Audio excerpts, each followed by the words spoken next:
The vibrant Mediterranean city of Valencia stood unsuspecting on the morning of October 29, 2024. Residents checked weather forecasts noting rain, a common occurrence in autumn. Yet, within hours, this ordinary day would spiral into Spain's deadliest natural disaster, claiming the most lives and forever altering the region's landscape. As the skies darkened and the first droplets fell, none could have predicted the impending catastrophe that would unfold. In just 8 hours, a year's worth of rain would transform bustling streets into raging rivers, peaceful communities into disaster zones, and ordinary citizens into both victims and heroes. The events that followed would expose critical weaknesses in disaster preparedness, challenge governmental authority, and test the limits of human resilience. Join us as we uncover the devastating chain of events that turned Valencia's rainiest day into Spain's darkest hour. The perfect storm. Nature's fury descended upon Valencia with unprecedented force on October 29, 2024, as a meteorological phenomenon known as DANA, isolated depression at high levels, unleashed devastation across Spain's eastern Mediterranean coast.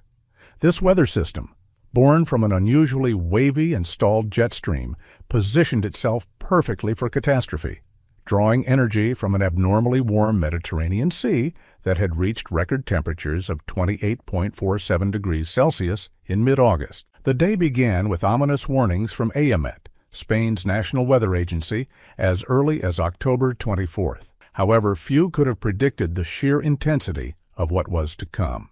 The DANA system, typically a familiar visitor to Spanish shores, transformed into something far more sinister.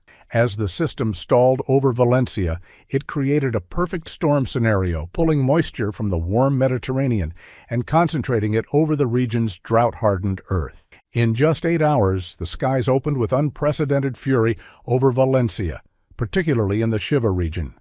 The volume of rainfall was staggering, equivalent to an entire year's precipitation compressed into a single working day. The parched ground, baked by months of drought, proved unable to absorb the deluge, creating conditions for catastrophic flash flooding. This event dwarfed previous flooding disasters in Valencia's history. Local residents of Paiporta, one of the hardest-hit areas, reported flood levels 3 times higher than the devastating 1957 floods, which had claimed 81 lives and prompted major infrastructure changes, including the diversion of the Turia watercourse. Even the notable DANAs of the 1980s, which had set previous rainfall records, paled in comparison to this new catastrophe. Climate scientists point to 2 critical factors that amplified this disaster. First, the warming atmosphere's increased capacity to hold and release moisture, and second, the changes in jet stream behavior that allowed the DANA system to stall over Valencia. The Mediterranean's record-breaking surface temperatures provided additional fuel for the system, creating a perfect storm that would rewrite Valencia's history books. The statistics tell a sobering story of nature's raw power. In areas like Shiva, rain gauges recorded more precipitation in 8 hours than they typically measure in 20 months. This deluge transformed peaceful streets into raging rivers, overwhelmed drainage systems, and reshaped the landscape in ways that would leave lasting scars on both the region's geography and its people's collective memory. The human cost. The flood's devastating toll continues to mount as recovery teams work tirelessly through the wreckage. With 217 confirmed deaths, 211 in Valencia alone, and at least 89 people still missing, this natural disaster has become Spain's deadliest in recent memory. The grim statistics, however, fail to capture the profound human tragedy unfolding in communities across the region. Among the most heartbreaking scenes are the underground parking garages, which became deadly traps as water levels rose with terrifying speed. These ordinary spaces, typically safe havens for vehicles, transformed into underwater tombs as the floodwaters surged through the streets. Search teams continue their somber task of pumping water from these subterranean spaces, knowing they may discover more victims trapped inside vehicles that had no chance of escape. The scale of material destruction has reached unprecedented levels. Spain's Consortium for Insurance reports staggering numbers. 21,000 home insurance claims filed, 12,000 claims for business properties, and an overwhelming 44,000 claims for motor vehicles. Insurance experts have declared this the largest weather-related payout in Spanish history, marking a devastating milestone for the industry and affected communities alike. Throughout Valencia's metropolitan area, the flood's impact on daily life remains severe. Despite efforts to restore basic services, many communities still struggle with limited access to clean drinking water. While water now flows through pipes, authorities warn it's suitable only for cleaning. Thousands of ground-floor homes stand ruined, their contents destroyed by the muddy deluge that swept through streets and buildings without mercy. The economic toll extends far beyond insurance claims. Businesses lay in ruins, their inventory destroyed, and equipment damaged beyond repair. Local shop owners, like those who have maintained their establishments for decades, face the heartbreaking reality of losing everything they've built. The floodwaters showed no discrimination, devastating both modest homes and thriving enterprises with equal force. As emergency kitchens and food relief stands become fixtures in mud-covered streets, the true scope of the disaster becomes clear.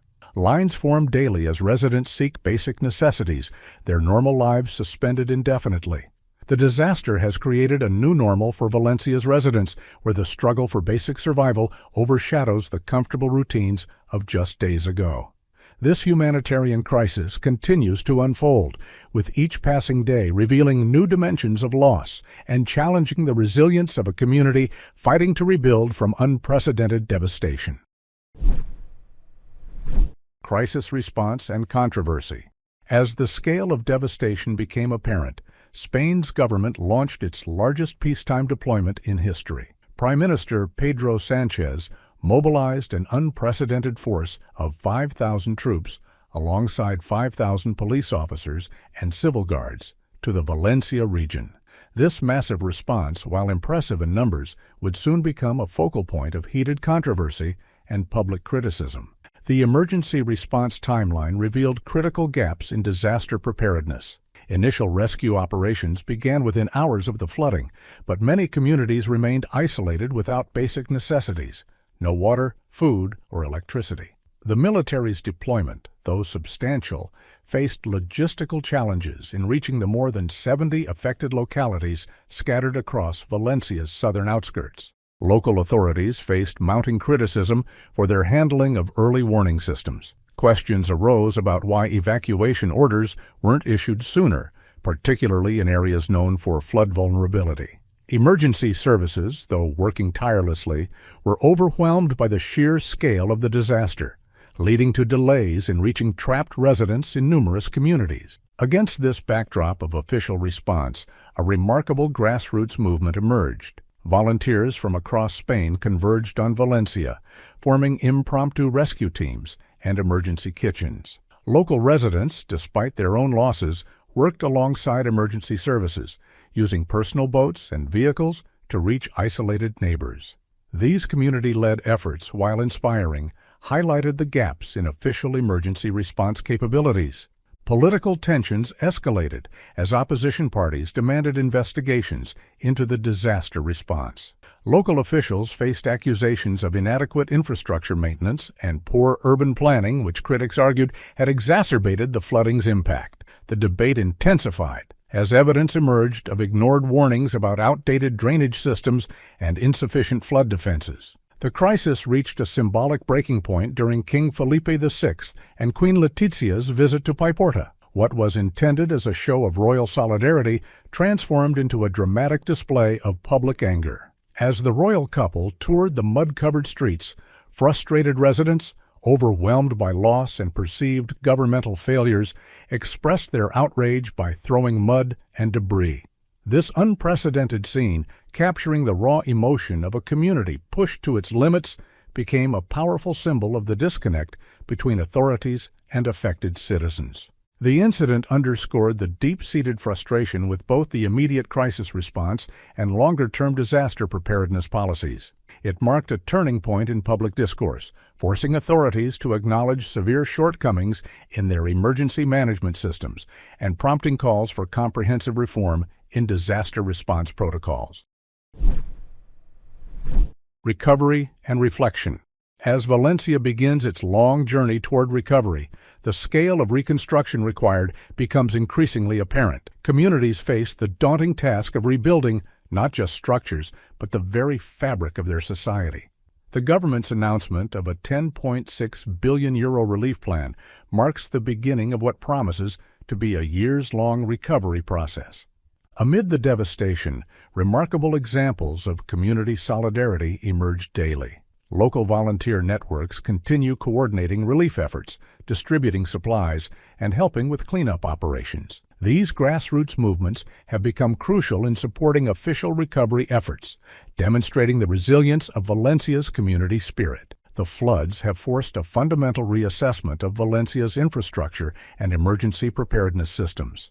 Urban planners and environmental experts are already analyzing ways to redesign flood-prone areas and improve early warning systems. Climate adaptation has moved from an abstract concept to an urgent priority, with officials recognizing the need for substantial investments in resilient infrastructure. Environmental lessons from the disaster paint a sobering picture of climate change's local impacts. The relationship between Mediterranean sea temperatures, extreme weather events, and urban vulnerability has become a central focus of scientific study. These insights are shaping new approaches to city planning and environmental protection. As Valencia looks toward the future, the flood's impact on regional identity becomes increasingly apparent. The disaster has challenged traditional assumptions about safety and preparedness while strengthening community bonds through shared adversity. The recovery process, though daunting, offers opportunities to rebuild more resilient communities and infrastructure systems better equipped to face future climate challenges. There you have it. It's now time to hear from you. Has your community faced a natural disaster that changed its identity forever?